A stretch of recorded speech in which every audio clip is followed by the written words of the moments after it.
kasih. Ya Bapak Ibu, kita berdoa. Bapa di surga, kami bersyukur kepadamu ya Tuhan untuk pagi hari ini. Tuhan boleh memberikan kesempatan bagi kami. Kami boleh memuji, menyembah Tuhan, dan ada sekian menit ke depan kami juga diberikan kesempatan untuk belajar firman Tuhan. Tuhan tolong hamba-Mu, tolong semua anak-anak yang melayani-Mu dalam ibadah pertama ini. Dan semua jemaat yang sudah mengkhususkan waktu pagi hari ini untuk berjumpa dengan Engkau. Bicara bagi kami Yesus, kami hanya mau belajar daripada-Mu. Dalam nama Yesus kami berdoa. Amin. Ya, terima kasih untuk teman-teman yang sudah melayani. Selamat pagi Bapak Ibu jemaat Tuhan yang terkasih. Selamat pagi Muse dan juga ada rekan-rekan rohaniawan, rekan majelis. Saya sangat berterima kasih untuk kesempatan hari ini boleh berada dengan Bapak Ibu jemaat Tuhan di sini ya. Ini satu anugerah untuk saya boleh bersama-sama dengan Bapak Ibu. Saya itu mamanya Kenesia ya, sedikit kenalan dulu ya. Saya mamanya Kenesia, si kakak langsung oh gitu kan ya. Dan sekarang melayani di GKI Citra Raya, jadi di Tangerang. Kita beda provinsi ya Bapak Ibu ya, saya Banten dan Bapak Ibu DKI. Tadinya itu saya melayani di Koetang, di GKI itu sekitar 20 tahun ya. Jadi awalnya itu dari masih GKJMB, sedikit kenalan ya, dari GKJMB Makassar. Lalu pindah ke GKJMB Sunter, terus ke GKJMB Cimone, lalu mutasi lagi ke GKY, udah jadi GKY ya, GKY Citra Garden, terus balik lagi ke GKY Cimone, begitu kan ya. Jadi di Cimone itu lama begitu Bapak Ibu, saya melayani di GKY Cimone. Terus ya baru 10-an tahun ya, 11 tahun di GKI Citra Raya, karena kami tinggal di Citra Raya sejak kerusuhan besar itu ya 98, dan suami saya pendeta emeritus dari GKY, jadi udah papanya Kene tuh udah pensiun juga, udah sekian tahun karena sempat sakitnya lumayan begitu, jadi kami ajukan ke sinode supaya emeritusnya lebih awal karena sakitnya berat. Dan kami punya 3 anak, salah satu itu Kene, yang besar itu Kenny, dia dosen di IKJ saat ini, begitu lagi ngajar di IKJ untuk musik perfilman gitu ya, semua orang seni ya. Lalu Kene dan ada adiknya satu lagi perempuan, dia juga guru musik begitu ya. Jadi memang orang-orang ya senilah, pekerja seni semuanya. Gitu sedikit perkenalan Bapak Ibu ya. Saya sangat bersuka cita, saya sangat senang bisa berada dengan Bapak Ibu di sini, dan khususnya bukan ketemu di mana tapi ketemu dalam ibadah ya, dan minggu-minggu Advent menjelang Natal. Nah Bapak Ibu, kita akan kembali ke tema kita, sukacita yang sejati gitu loh. Nah saya mau bilang dulu nih Bapak Ibu, saya nggak tahu apa yang sedang membuat Bapak Ibu sukacita ketika sudah berada di minggu Advent ketiga. Sudah menjelang Natal, tinggal menghitung hari. Apakah sukacita karena sudah keliling mall, apalagi di DKI ya, saya dengar katanya di Central Park itu pohon Natal tertinggi. Saya juga belum lihat begitu Bapak Ibu ya, karena dari Citra lumayan tuh ke Central Park. Nah atau mungkin sudah berapa banyak toples nastar di rumah begitu kan, udah siap-siap. Dan apakah cuma sekedar itu yang membuat kita sukacita? Sudah hampir Natal begitu kan ya, sudah siap-siap semua. Kita mau lihat dulu kebenaran firman Tuhan yang akan menjadi perenungan kita saat ini dalam ibadah pertama dan kedua di minggu Advent ketiga begitu Bapak Ibu. Kita mau lihat Sefanya, sudah ada di situ ya, Sefanya pasal 3 ayat 14 sampai dengan ayatnya yang ke-20. Zefanya pasal 3 ayat 14 sampai dengan ayat 20 saya akan membaca dalam edisi yang kedua ya Bapak Ibu ya. Zaman baru edisi yang kedua. Zefanya pasal 3 ayat 14 sampai dengan ayatnya yang ke-20, demikian firman Tuhan. Bersorak-soraklah hai putri Sion, bersorak-soraklah hai Israel. Bersukacitalah dan bersukarialah dengan segenap hati hai putri Yerusalem. Tuhan telah menyingkirkan hukumanmu, Ia telah mengenyahkan musuhmu. Tuhan Raja Israel ada di tengah-tengahmu. Engkau tidak akan takut lagi pada malapetaka.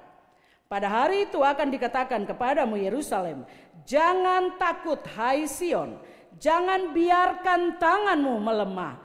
Tuhan Allahmu di tengah-tengahmu. Dialah pejuang yang memberi kemenangan. Ia bergembira atasmu dengan penuh sukacita. Ia membarui engkau dalam kasih-Nya. Ia bersorak-sorak karena engkau dengan sorak-sorai. Seperti pada hari pertemuan raya.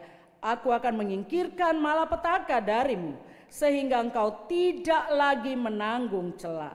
Sesungguhnya pada waktu itu aku akan bertindak terhadap semua penindasmu. Aku akan menyelamatkan yang lumpuh dan mengumpulkan yang tercerai-berai. Aku akan membuat mereka yang dipermalukan menjadi terpuji dan ternama di seluruh bumi. Pada waktu itu aku akan membawa kamu pulang.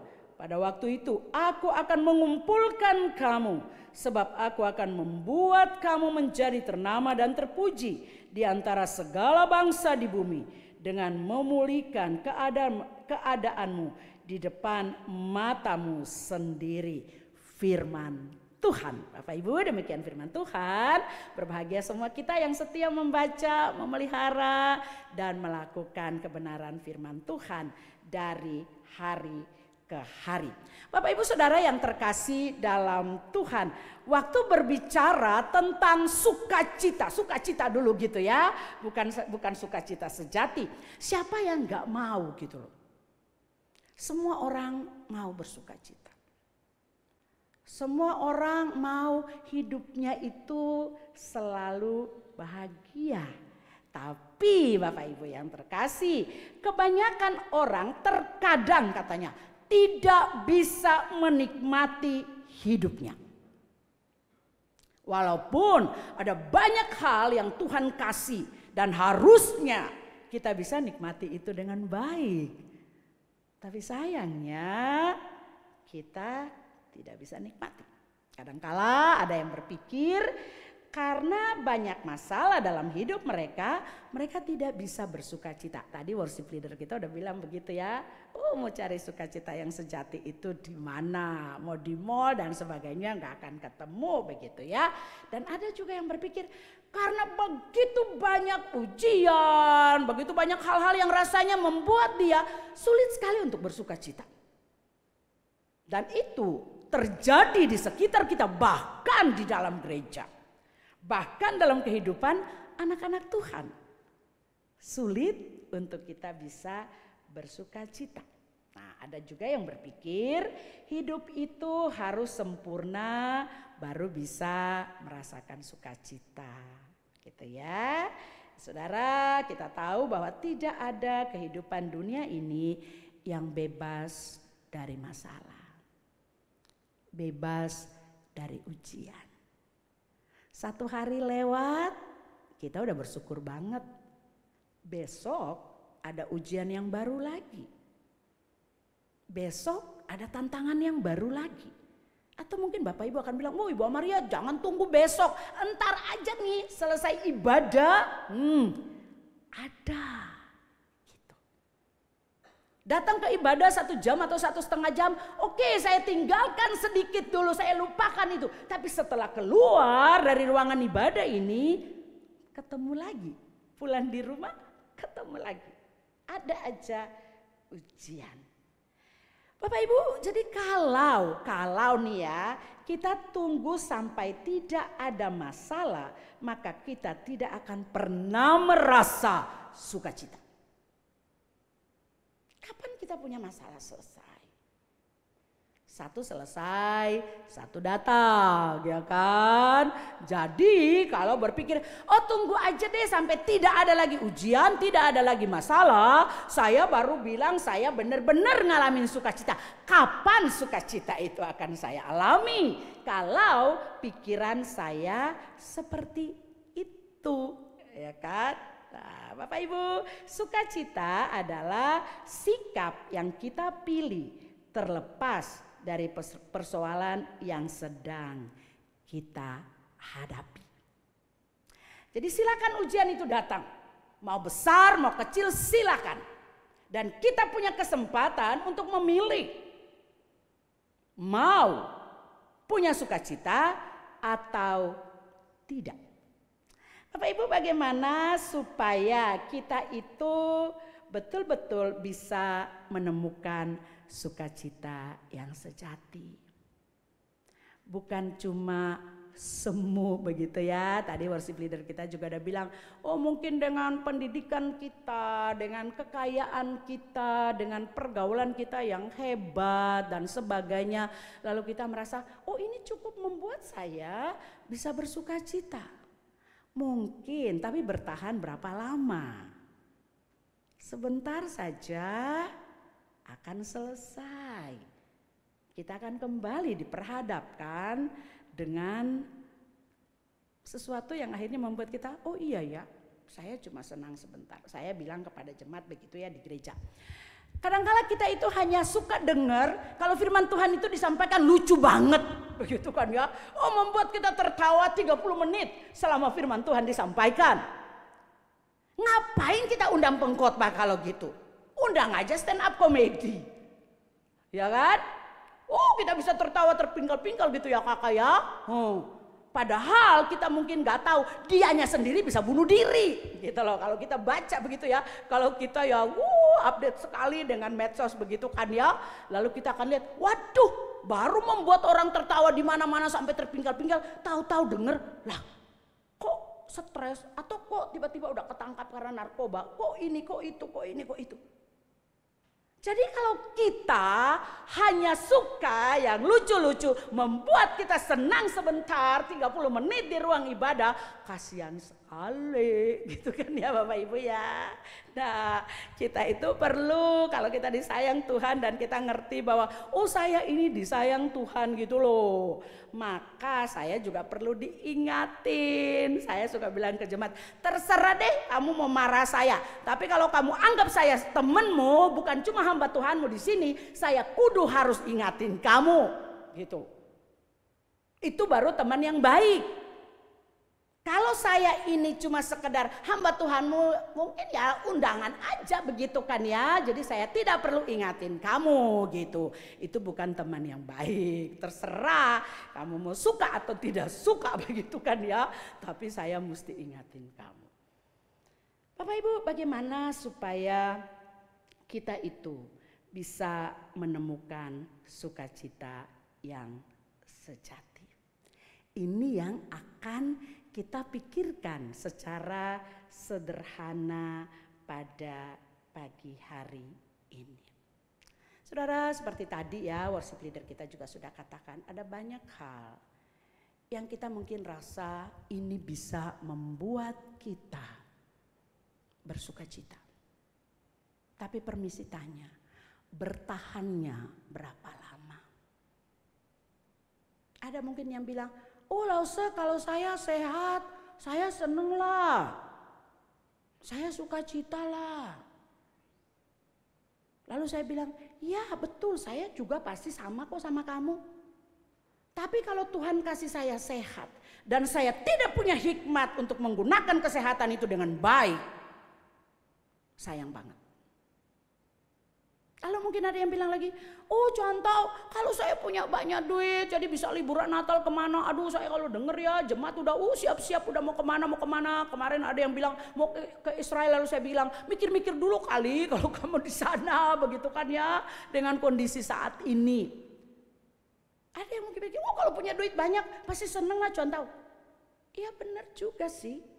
Tapi kalau engkau tidak punya hikmat untuk engkau menggunakan berkat yang Tuhan kasih bagimu, engkau akan kehilangan sukacita dengan berkat yang Tuhan berikan kepadamu. Bapak Ibu, lalu bagaimana supaya kita bisa punya sukacita yang sejati? Mari kita lihat perikop firman Tuhan tadi di ayatnya yang ke-17 saja. Sefanya pasal 3 ayat 17. Saya akan bacakan untuk kita sekali lagi. Tuhan Allahmu ada di tengah-tengahmu. Dialah pejuang yang memberi kemenangan. Ia bergembira atasmu dengan penuh sukacita. Ia membarui engkau dalam kasih-Nya. Ia bersorak-sorak karena engkau dengan sorak-sorai. Nah, ini yang akan kita pikirkan sederhana. Bagaimana Bapak Ibu supaya kita itu punya sukacita yang sejati. Sukacita yang sejati dikatakan tadi hanya ada ketika, kata Sefanya, Tuhan beserta dengan kita. Tuhan memberi kita kasih karunia dan menolong kita dalam segala hal. Bapak Ibu jemaat Tuhan yang sangat dikasihi oleh Tuhan kita Yesus Kristus. Terkadang kita itu tidak punya waktu untuk tenang sebentar di hadapan Tuhan dan melihat apa yang sedang Tuhan lakukan bagi kita. Kita disibukkan dengan banyak hal dan akhirnya kita capek dan kita kehilangan sukacita. Tapi ketika kita bisa sedikit aja ambil waktu tenang di hadapan Tuhan dan lihat Tuhan mau ngomong apa sama saya, Tuhan mau lakukan apa buat saya.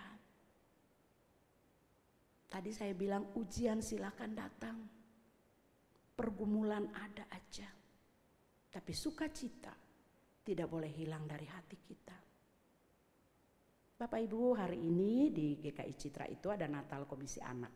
Jadi nanti dari jam 9.30 itu untuk yang batita-batita begitu ya, karena anaknya ada 300-an lebih. Jadi kalau satu kali aduh udah kayak apa ya, udah crowded banget kalau dari batita sampai kelas 6 SD.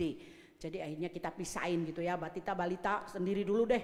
Lalu nanti kelas 1 sampai kelas 6 itu nanti 12:30 siang setelah kebaktian umum kedua selesai. Lalu tadi malam kita itu gladi bersih. Lah Bapak Ibu dan adik-adik bisa ngebayangin kalau sekolah minggu gladi bersih itu dunia rusuh seperti apa begitu ya. Guru-guru sampai sudah hilang kecantikan. Udah lepek banget begitu kan. Aduh lause dari jam 1 mereka udah gitu-gitu kan. Aduh sampai udah setengah mati. Lalu saya bilang begini, oke, udah jam 9 begitu ya. Ayo kita berdoa. Karena yang saya selalu perhatikan bukan cuma Natal, setiap ada kegiatan ibadah yang besar begitu ya, entah Paskah, entah nanti bulan keluarga, entah apa lagi begitu ya. Rasanya panitia itu sampai sudah tidak bisa menikmati ibadah. Karena sibuk banget. Lalu habis itu kalau tidak sesuai dengan apa yang panitia rindukan, marah-marah. Gitu kan? Apalagi kalau jadi panitia kita sering dimarahin sama jemaat yang gak dapat kursi. Aduh saya itu berapa kali Bapak Ibu sering dimarahin. Ibu gimana? Panjang gitu kan. Pasca tahun lalu sampai saya bilang gini, Pak, kalau Bapak mau dapat tempat duduk yang nyaman, yang kudu ada AC, yang kursinya empuk, kudu Bapak datang cepat. Kalau Bapak datang segini ya sudah, Bapak duduk di luar panas lihat CCTV. Gimana juga Pak, saya aja duduk di luar. Itu kan. Terus kita dimarahin deh jadi panitia. Apes banget ya, udah angkat-angkat kursi. Belum kalau ada konsumsi musa ya, lebih baik tidak ada konsumsi. Oh Tuhan, kalau ada konsumsi, lalu mulai lihat jemaat penuh, lalu si konsumsi mulai hitung, lalu datang ke kita. Lah bagaimana ceritanya hamba Tuhan mau tutupin berapa ratus orang? Aduh cuman tahu ini kurangnya banyak. Alamak. Aduh. Lalu saya bilang, mending tidak ada konsumsi deh. Begitu kan, udah ngomel-ngomel aja nggak apa-apa, nggak ada konsumsi, semua kagak makan, pulang aja makan malam Natal sendiri di rumah, ada babi kecap, ada apa segala macam kan. Kenapa juga minta di gereja? Itu kan, padahal di rumah aja lebih enak. Masa gereja kasih roti satu, kurang ngomel lagi sama kita begitu kan? Padahal roti satu, gitu kan. Aduh, saya bilang ampun dah. Kalau udah kurang konsumsi, kasihan panitia. Sampai mungkin takut ketemu jemaat waktu keluar kan, takut ditanyain. Kok saya nggak dapat? Waduh, cilaka dah. Begitu kan ya. Hilang sukacita di saat sukacita itu harus ada begitu ya. Natal tapi kita kehilangan sukacita. Karena kita itu disibukkan dengan hal-hal yang seperti itu. Gitu loh. Padahal malam Natal di rumah kita itu kan pasti makanan banyak ya. Kayak malam Imlek. Anak-anak kumpul, segala cucu kumpul, sudah siapin ampau dan sebagainya. Tapi kalau nggak dapat konsumsi di gereja nggak afdol. Begitu ya. Padahal belum tentu juga dimakan kan. Gitu loh. Sampai saya tuh kemarin ya Bapak Ibu, ini sedikit keluar konteks ya. Sampai saya bilang, aduh saya ini baru pikir ya. Ternyata sekian tahun ini kita punya teologia bengkok. Begitu kan ya. Terus majelis kaget. Kayak mereka baru dengar kali ya. Terus pada ngeliatin gitu. Terus saya bilang, saya tuh ya mau bilang ke anak sekolah minggu. Harusnya Natal itu kita peringati siapa ulang tahun sih? Lalu mereka dengan santai, Yesus. Oh pintar, ternyata tahu. Yesus ulang tahun. Lah kalau begitu, kalau kita datang ke pesta ulang tahun, kudu yang bawa kado itu siapa? Tamu dong. Masa tamu yang enggak tahu malu datang minta kado dari yang ulang tahun? Cece ketawa. Kan kudu tamu yang bawa. Oke lah, yang punya ulang tahun kasih kita makan begitulah ya. Itu wajar-wajar wae, begitu kan? Tapi kan kita dong yang bawa kado. Tapi kok terbalik ya? Kalau Yesus ulang tahun, kita yang minta kado. Gereja nggak kasih gitu ya hadiah Natal untuk anak-anak. Mama sudah tunggu guru sekolah minggu di luar. Astaga. Lalu kok tahun ini nggak ada hadiah ya? Emang gereja sudah minus ya, defisit ya? Aduh, bingung juga saya kalau begitu jawabnya ya. Di sini mah kagak mesti, pasti di sini baik. Di GKI Citra Raya saya harus siap itu mendapat itu sekian ratus orang tua, gitu kan ya. Jadi saya harus siapkan kata-kata bijak, begitu kan ya. Saya akan senyum saja dan menghindar daripada ngomong makin panjang, gitu kan ya. Bapak Ibu, Tuhan itu beserta dengan kita. Nah ini yang harusnya kita pegang. Apa sih yang kita berpikir tentang sukacita? Dengan segala yang kita punya yang hanya sementara akan berlalu, atau kita ngalamin Tuhan? Kita berjumpa dengan Tuhan. Kita sadar betul bahwa keterlibatan Allah dalam segala hal yang kita kerjakan adalah sukacita yang melimpah.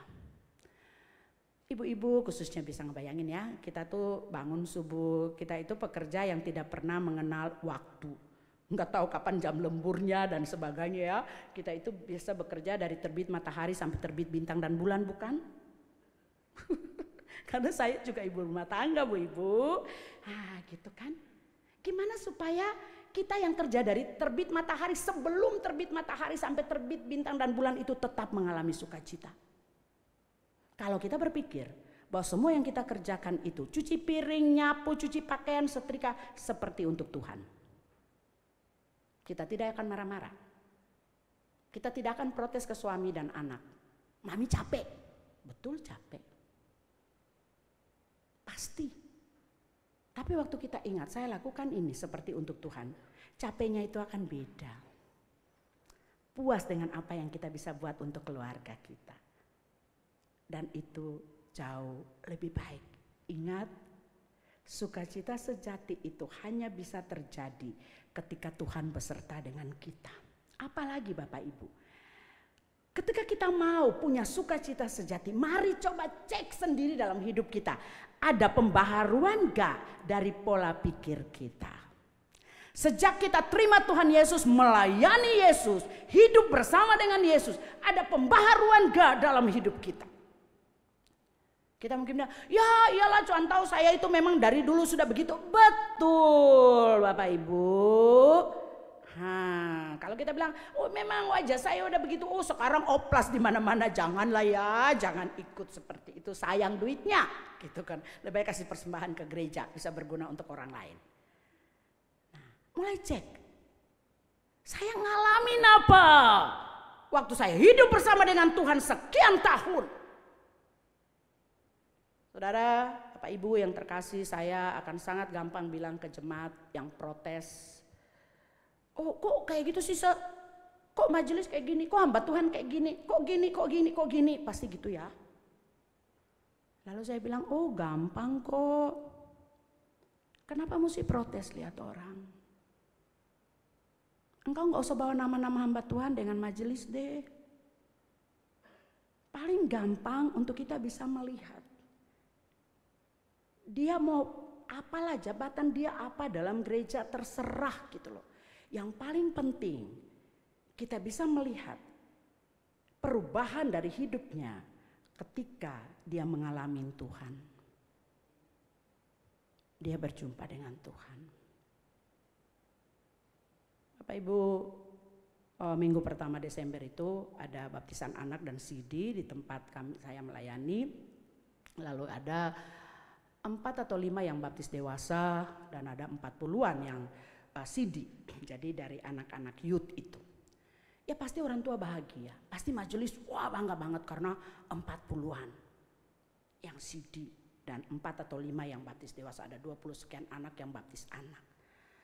Saya itu karena jemaat begitu penuh. Karena pasti kan keluarganya apa semua datang ya di kebaktian kedua. Apalagi jadi akhirnya saya itu duduk di luar dengan sekian banyak jemaat lihat di TV.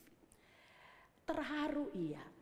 Waktu lihat mereka maju satu-satu, berlutut, mengakui begitu ya, berdiri di hadapan jemaat dan pastinya di hadapan Tuhan. Tiba-tiba tuh rasa apa ya Bapak Ibu ya? Terharu iya, tapi mungkin sedih juga iya. Karena saya berpikir gini. Tuhan saya bersuka cita hari ini anak youth bisa 40-an mengakui Engkau sebagai Tuhan dan Juru Selamat secara pribadi. Dengan 8 bulan, sekitar 8 bulan mereka ikut ketiga saksi. Tapi apakah 8 bulan itu menolong mereka untuk berjumpa dan mengalami Yesus? Atau hanya program gereja untuk mereka dapat 1 lembar sertifikat gereja dan Alkitab dari gereja. Dan orang tua bangga, oh anak saya udah dewasa di dalam Tuhan. Kenapa Bapak Ibu saya duduk di luar dan lihat TV dan sedih? Karena sebelum program ketiga saksi tahun kemarin itu dan CD pada awal Desember itu. Ada sekitar 3 anak yang program CD tahun lalu, bayangkan belum 1 tahun, tinggalin Yesus. Harusnya itu pukulan yang berat bagi kami hamba Tuhan dan majelis. Benar-benar tinggalin Yesus. Menikah dengan beda agama. Lalu saya bilang ke kakak-kakak mentor yang dampingi anak KT. Gitu, saya bilang, saya lebih pilih anak itu ngulang ketiga saksi 1 tahun. Kalau memang dia belum ngalamin Yesus. Kalau dia belum berjumpa dengan Yesus, nggak apa-apa ulang 8 bulan. Itu bukan hal yang mengerikan buat dia. Bukan sesuatu yang kita hanya bilang, kamu buat dosa apa? Kan enggak. Harusnya dia sadar betul dia bisa enggak mempertahankan Yesus di dalam hidupnya. Daripada hari ini kita bangga, tapi sekian bulan lagi dia mempermalukan Yesus. Lebih baik dia tunda dulu CD-nya. Majelis kalau begitu kan kayak, aduh Bu nggak gitu kali. Saya bilang saya lebih berpikir seperti itu. Daripada hari ini kita bangga-bangga lihat 40 anak berjejeran di depan kita. Tapi berapa bulan kemudian dia meninggalkan Yesus. Dan apakah kita bisa bawa hati kita kepada hati Yesus saat itu? Waktu dia ninggalin Yesus? Apakah kita bisa ngerasain gimana hati Yesus hari itu? Betapa sedihnya Yesus. Tadinya kamu ngaku saya gitu loh di depan jemaat. Sekarang kamu ninggalin saya. Jadi Bapak Ibu, waktu kita bilang kita mau pengen punya sukacita yang sejati, mari tanya lagi, ada pembaharuan apa dalam hidup saya? Saya ngalamin Yesus enggak? Itu yang paling penting. Sukacita yang kita rasakan dalam segala situasi itu akan menolong kita, membuktikan kepada kita bahwa kita ngalamin Yesus. Jadi bukan suasana lancar saja, suasana baik-baik saja. Kalau suasana baik-baik saja dan kita sukacita, orang di luar yang gak kenal Yesus juga lebih kok dari kita. Jadi bedanya di mana? Bapak Ibu, satu kebenaran yang sungguh menolong kita, mari kita ingat bahwa Allah itu mengasihi kita. Itu yang harusnya tidak boleh hilang dari pikiran kita. Kondisi apapun, Allah mengasihi kita. Dan kasihnya tidak pernah berubah, tidak pernah berubah. Hari Minggu kemarin kita ada pos begitu ya di Adiasa, lalu saya pelayanan ke Adiasa pagi, balik dari Adiasa itu langsung ke Rumah Sakit Siloam. Bapak Ibu, saya merasa bahwa minggu kemarin itu selain hari ini ya, saya mendapat hadiah Natal yang sangat indah dari Tuhan di tahun ini. Karena saya bisa Natal dengan 80 saudara penderita kanker di Rumah Sakit Siloam. Jadi Siloam Karawaci manajemen memfasilitasi itu supaya bisa mereka ada ibadah Natal khususnya yang berobat di Siloam Karawaci. Memang sebenarnya kemarin itu khusus untuk penderita kanker payudara. Gitu, jadi ibu-ibu, tapi ternyata mereka ada ajak suaminya juga. Dan itu kebaktian jam 1, jadi saya langsung dari Adiasa ke Siloam. Bapak Ibu, saya itu perjalanan dari Adiasa, itu kan dekat Citra Maja sana ya. Saya udah pikir, aduh Tuhan, saya bakal ngomong apa ya ke ibu-ibu itu gitu loh. Yang mungkin mereka stadium berapa gitu ya. Yang mungkin hari ini bisa lewatin enggak? Bisa lewatin tahun ini enggak? Dan saya betul-betul harus minta hikmat dari Tuhan. Jangan sampai buat mereka sedih. Saya harus hadir dan memberikan mereka semangat. Harus siap dengan kondisi mereka, harus terima apa yang Tuhan izinkan. Dan itu menjadi pergumulan 1 jam perjalanan dari Adiasa ke Siloam Karawaci. Lalu sampai situ satpam bilang begini, ibu harus naik lift barang supaya langsung ke lantai 11. Kalau ibu naik yang biasa ibu harus transit karena ini cuma sampai lantai berapa gitu katanya liftnya. Oh ya wes lah, wes gak apa-apa naik lift barang gitu kan ya supaya bisa sampai di ballroomnya itu. Lalu masuk, oh ya mereka udah selesai makan dan udah siap mau ibadah. Tapi Bapak Ibu, saya itu kan akhirnya gak jadi makan. Karena kan orang udah mau mulai gitu ya. Oh, enggak enak lah. Masa mereka bilang, ibu makan dulu. Masa saya makan mereka tunggu ya enggak. Waduh itu mempermalukan dunia persilatan begitu ya. Masa hamba Tuhan makan enak-enak ini orang tunggu begitu kan. Sudah mau kebaktian begitu. Oh enggak. Saya udah snack kue kok dari Adiasa ya udah gitu. Aduh Bapak Ibu, sangat di luar apa yang saya bayangkan. Mereka begitu gembira, begitu sukacita, worship leadernya pimpin dengan oke, semua penderita kanker.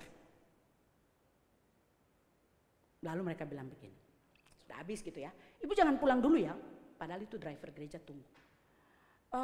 Kita mau ngobrol dulu, oh ya wes lah, jadi aku WA driver, oh pulang aja, karena ternyata ada satu penderita kanker itu tinggal di Citra Raya, nanti saya pulang ikut dia begitu. Ya udah, saya sampai jam 4 sore di Siloam. Dan Bapak Ibu, yang membuat saya itu merasa gimana ya, satu ibu itu dia kanker payudara, suaminya juga hadir dan suaminya itu kanker prostat. Bapak Ibu bisa ngebayangin, dua-dua penderita kanker. Siapa yang ngerawat siapa? Siapa yang nguatin siapa? Dan mereka begitu sukacita. Lalu saya lihat itu, saya bilang gini sama Tuhan, kalau saya Hanya hal-hal yang sederhana dalam pelayanan kehilangan sukacita, malu sama bapak ibu ini. Lalu ada 2 anak gadis. Saya pikir mereka juga penderita kanker. Ternyata mama mereka itu baru meninggal bulan lalu. Dan mereka itu punya komunitas ya Bapak Ibu ya, biasa gitu kan ada komunitas. Jadi komunitas ini tetap mengundang anak gadis 2 ini hadir. Karena mamanya punya nama masih tetap ada di komunitas kanker payudara itu. Bapak Ibu lihat, sesulit apapun, tatkala kita ngalamin Yesus, berjumpa dengan Yesus, tidak akan bisa mengurangi sukacita kita dan mengambil sukacita kita. Masalahnya, kadangkala kita ngukur sukacita itu dari hal-hal yang sederhana, hal-hal secara fisik yang kita lihat setiap hari. Kalau kita kurang sehat, maka kita kehilangan sukacita. Kalau kita tidak punya keluarga yang utuh, maka kita kehilangan sukacita. Sayang sekali. Karena kita tidak punya kesempatan untuk lihat bahwa ada orang-orang yang sangat hebat. Mereka diperhadapkan dengan ujian-ujian yang sangat berat. Dan mereka tetap punya sukacita. Lalu saya bilang ke Pak Pendeta Samuel, gembala kami, lalu dia bilang gini, hari Jumat, Bu, kalau kita catat-catat ya Bu, kata dia gitu, jemaat kita ini udah lebih 10 loh yang bergumul dengan kanker. Maksudnya macam-macam gitulah ya. Gimana Bu kalau kita buat komunitas? Saya bilang itu baik kali Musa, saya rasa jadi mereka bisa saling nguatin gitulah ya. Beda-beda memang jenis kankernya. Tapi kalau mereka ada komunitas, siapa dapat apa dari dokter mana kan bisa saling nguatin. Ada yang mungkin cuma di rumah akhirnya betul-betul terpuruk. Padahal kalau ketemu-ketemu kan bisa jauh lebih baik. Bagaimana dengan kita Bapak Ibu? Satu lagi, bagaimana supaya kita punya sukacita yang sejati? Mari terus kuat untuk hidup dalam terang kasih Tuhan. Sukacita sejati diterima oleh anak-anak Tuhan yang hidup oleh kasih sejati dari Tuhan. Sukacita dalam hidup kita tidak dipengaruhi oleh apa-apa yang ada di sekitar kita. Tapi kasih sejati dari Tuhan. Kita ada di minggu-minggu Advent, minggu-minggu penantian kedatangan yang kedua kali. Tapi jangan lupa, gitu ya. Yesus datang dengan begitu banyak hal yang rasanya kita tidak sanggup pikirkan. Dan melakukan banyak hal yang juga kita tidak sanggup pikirkan secara manusia. Dan dia lakukan untuk siapa? Untuk Bapak Ibu dan saya. Mari terus memancarkan terang kasih Tuhan dalam perkataan dan perbuatan. Itu yang perlu. Kadang kan kita bilang, Bu saya mah dari sana sudah segini-gini. Kalau kita ngalamin Yesus, ya kan, muka boleh sangar, tapi hati harusnya Hello Kitty, gitu kan ya. Iya harusnya, gitu kan. Maka saya selalu bilang, orang kan suka bilang gini, wah orang Ambon itu gini-gini. Oh iya gak apa-apa. Gak masalah tuh ya, gak masalah gitu kan ya. Tapi kalau orang Ambon yang sudah dilawat oleh Tuhan beda dong. Suara boleh tinggi begitu kan ya, kalau enggak nanti gak ada penyanyi gitu kan ya. Gak apa-apa, tapi cara ngomong dengan orang harus seperti apa dong gitu kan. Nah, makanya kalau di rumah saya suka bilang gitu ya, kalau kebaktian yang jemaatnya yang gak banyak-banyak, aku bilang udahlah gak usah pakai mic, saya udah biasa kok teriak-teriak lawan ombak. Begitu kan, namanya juga kita tinggal dekat pantai gitu ya, harus berlomba dengan suara ombak begitu, jadi nggak masalah gitu kan ya Bapak Ibu ya. Tapi hatinya dan emosinya jangan kayak gitu dong, namanya juga udah berjumpa dengan Yesus. Tuhan Yesus Kristus adalah sumber dan pusat dari sukacita kita dalam menjalani kehidupan ya Bapak Ibu ya. Biarlah itu menjadi kekuatan bagi kita. Bapak Ibu yang terkasih di dalam Tuhan, kiranya ya semua kita, saya juga belajar Bapak Ibu ya, apalagi kalau di gereja saya suka bilang begini, yang menjadi pergumulan Bapak Ibu kepada hamba Tuhan, saya kata Musa gitu ya dengan contoh yang ada di sini, Menjadi pergumulan bagi hamba Tuhan tatkala dia khotbah dan anaknya duduk sebagai jemaat. Bapak Ibu ngerti? Waktu saya bicara iman, lalu saya pulang, saya marah-marah karena mungkin anak saya minta bayar semester. Aduh, lalu saya teriak gitu. Lalu anak saya bilang, baru tadi mama ngomong iman, gitu aja udah ribet. Kan? Lalu kalau saya bilang, oh iya anak Tuhan itu harus punya kasih, kan? Lalu tukang sampah lewat, lalu dia angkat sampah berceceran, lalu saya ngoceh. Lalu anak saya bilang, ih mama, baru tukang sampah, ya udahlah sapu aja kali, ribet amat.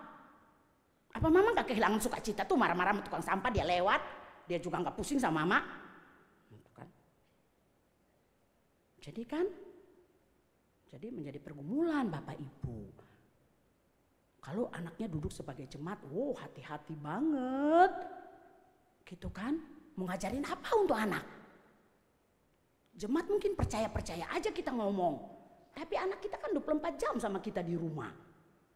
Lah terus gimana dong? Jadi harus hati-hati banget.